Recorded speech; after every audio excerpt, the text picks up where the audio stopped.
ચડા કદમ બને હેઠા ઉતરો એકાર ચડા કદમ બને હેઠા ઉતરો ને એ તમને બોલાવે જશોદામાં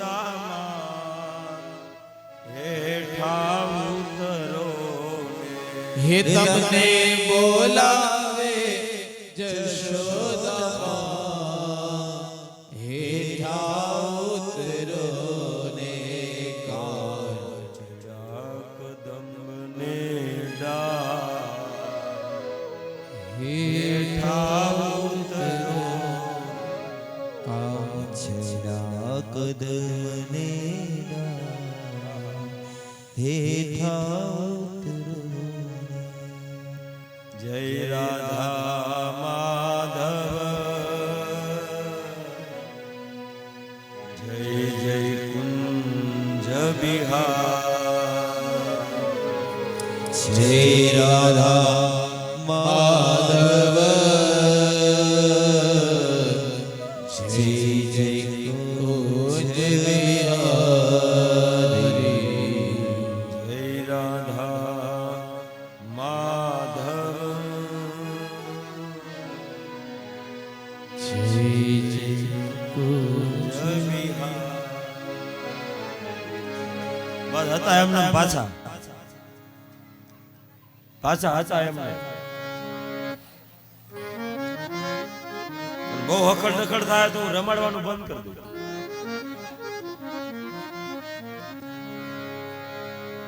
પણ અવસર મળ્યો છે, અવસર નાવે આવો ગોવિંદના ગુણ ગાવો.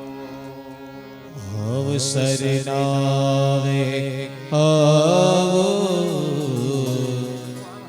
ગોવિંદના ગુણ ગાવો. અવસર નાવે આવો ગોવિંદના ગુણ ગાવો. અવસર નાવે આવો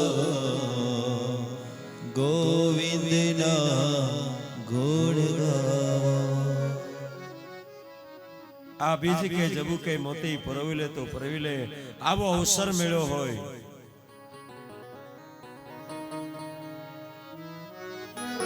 આ સખિયા પરિવાર એક નિમિત્ત માત્ર યજમાન બની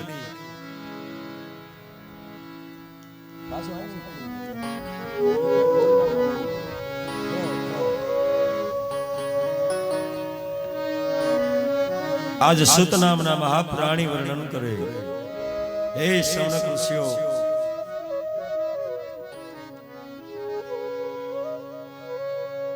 મહાભારતની કથા કહી. ભા કેતા જ્ઞાન, રથ કેતા રમણ કરવું, જેમાં જ્ઞાનની રમત છે તે મહાભારત. એમાં શાંતનુ રાજા રાજ કરે.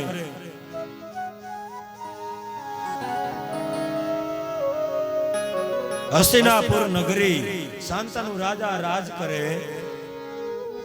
પણ એકવાર આ રાજા પર્યટન કરવા માટે નીકળે છે. રાજા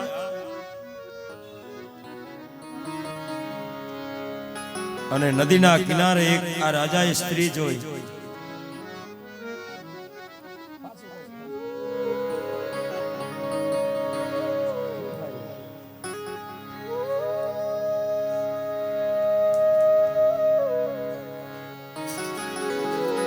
અવસર નાવે આવો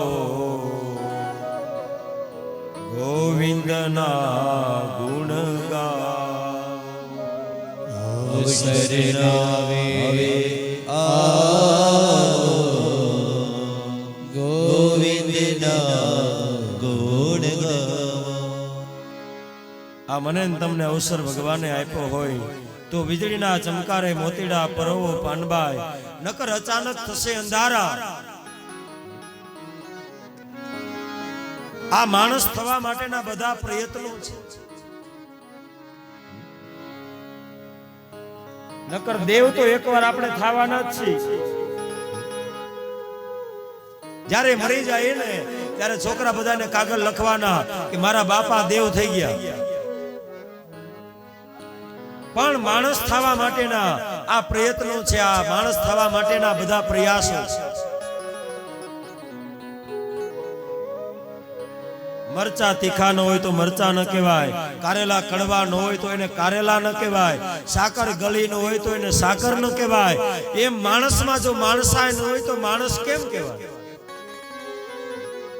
જો માણસમાં માણસાઈ ન હોય, માનવતા ન હોય તો એને માણસ કેમ કહેવાય?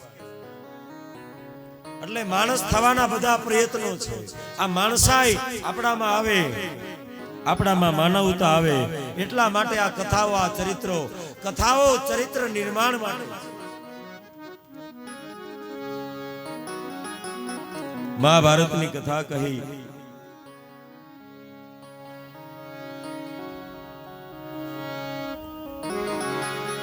શાંતનુ રાજા પર્યટન કરવા માટે નીકળ્યા. એમાં નદીના કિનારે એક સ્ત્રીને જોઈ. આ સ્ત્રીને જોતા જ શાંતનુ જોજો, આ સ્ત્રીના રૂપમાં રાજા મોહિત બન્યો. મહાભારતની કથા ટૂંકમાં કહી છે. મહાભારત જો તમારે, મહાભારત તો મહાન ગ્રંથ, 11 દિવસ થાય મહાભારત કથા કરી હોય ને, 11 દિવસ લેવા પડે. પણ આપણે ટૂંકમાં મહાભારત, કારણ કે ભાગવતની શરૂઆત ભગવાન વ્યાસે મહાભારતથી કરી. આ સ્ત્રીને જોઈ રૂપમાં મોહિત બન્યો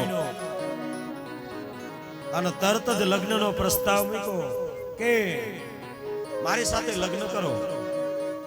અને ત્યારે આ સ્ત્રી કહેવા લાગી, મહારાજ લગ્ન તો કરું પણ મારે આધીન તમારે રહેવું પડે. હું જે કર્મ કરું ને આ કર્મ મને તમારે ક્યાંય રોકવાની નહીં. પણ રાજા રૂપમાં એટલો મોહિત થયો, આ સ્ત્રીની બધી શરતને કબૂલ કરી.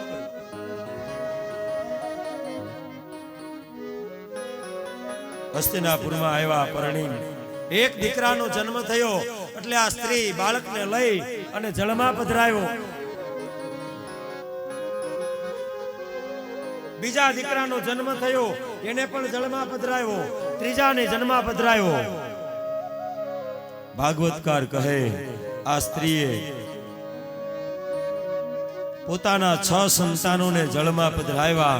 આ બાજુ શાંતનુને સમાચાર મળે, અરે રે મારા એક એક હસ્તિનાપુરના વારસદારને જળમાં પધરાવે અને જો ચૂપ રહીશ તો કાલ સવારે મારી હસ્તિનાપુરમાં કોઈ વારસદાર નહીં બચે.